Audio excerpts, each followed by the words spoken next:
Chemical equations are simply shorthand representations for chemical reactions. In chemical reactions, there's some rearrangement of how the atoms are bonded to each other. We see a couple examples here in these cartoons. We'll see SO3, one sulfur atom and 3 oxygen atoms, is going to react with a water molecule, which has 1 oxygen atom and 2 hydrogens. These atoms are going to be arranged such that now they're all held together in one molecule. The yellow represents the sulfur atom, and we see that there are 4 of the red oxygen atoms, 2 of the hydrogen atoms. And we see here how the cartoon also represents a mass balance. There's 1 sulfur atom in the reactants, 1 sulfur atom in the products, 4 oxygen atoms, 4 oxygen atoms, 2 hydrogen atoms, 2 hydrogen atoms. And the cartoon here over on the right also represents a mass balance. We have 1 nitrogen atom, the blue sphere here.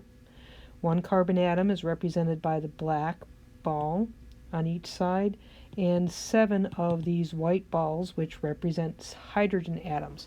So we have the same number and type of atoms on each side of the arrow.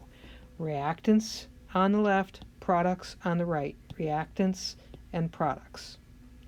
So we're going to practice balancing chemical equation. There's a few hints. Start with the most complicated looking chemical. In general, you keep your polyatomic ions together, and you can change the coefficients. The coefficients are these numbers here. Prior to the chemical formula, they tell you how many you have of the following molecule. You can't change these subscripts because that's changing the identity of the compound.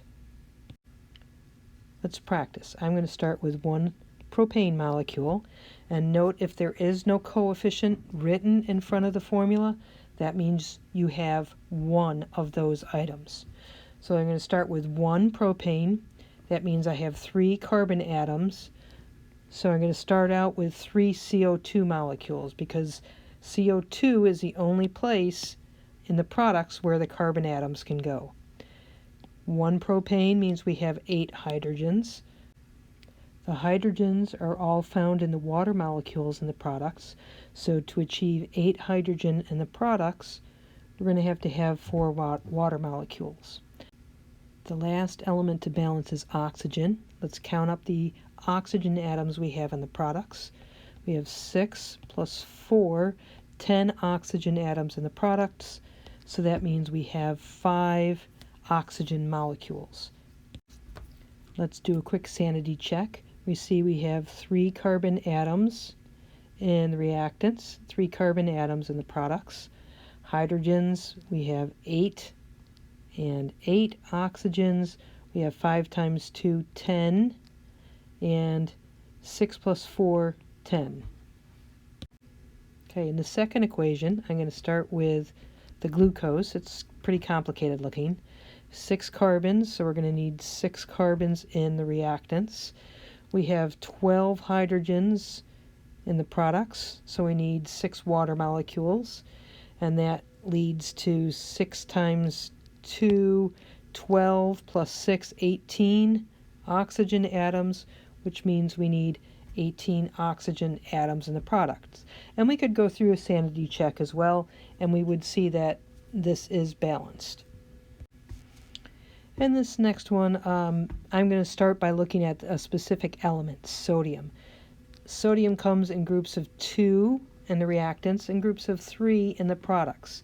So in order to balance the number of sodium atoms, I'm going to start with 3 sodium sulfates. So I have 6 sodiums in the reactant side, and that means I'm going to need 2 of the sodium phosphates on the product side.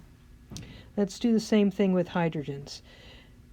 Groups of 3 in the reactants, so if we have 2 on the reactants, 3 in the products, what we see is that we have 6 hydrogen atoms in the reactant, 6 in the products.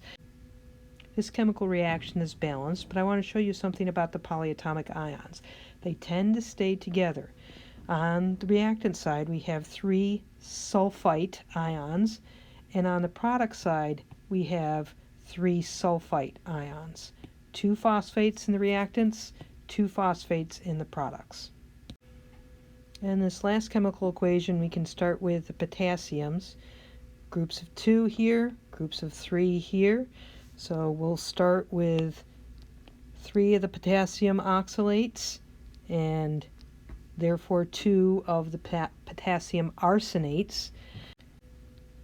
So we have 2 of the arsenate ions, and we need 2 on the reactant side, so that gives us 1. Therefore we have 3 calciums, 3 calciums. Balancing chemical equations is something that is somewhat individual to each student. My best suggestion is practice.